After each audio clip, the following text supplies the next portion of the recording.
Mission hospital चौकातील कामावरून मिरजेत राजकारण तापलं. महापौर व आयुक्तांची तातडीची पाहणी, निधी पळवण्याचा नागरिकांचा आरोप. मिरजेतील अत्यंत वर्दळीच्या आणि वाहतुकीच्या दृष्टीने महत्त्वाच्या असलेल्या मिशन हॉस्पिटल चौकातील सुशोभीकरण व रस्ता रुंदीकरणाच्या कामाची महापालिका आयुक्त संजिता मोहपात्रा यांनी आज प्रत्यक्ष पाहणी केली.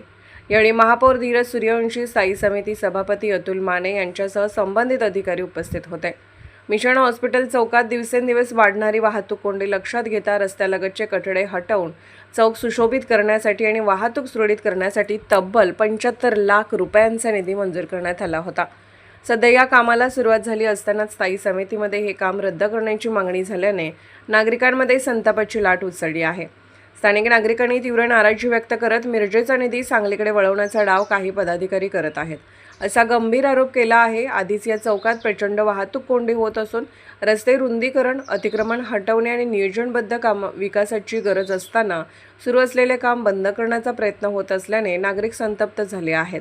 विशेष म्हणजे मिरजेच्या विकासासाठी मंजूर झालेल्या कामांनाच मिरजेतील काही लोकप्रतिनिधी विरोध करत असल्याने शहराच्या विकासात अडथळे निर्माण होत असल्याची नागरिकांची चर्चा आता उघडपणे सुरू झाली आहे.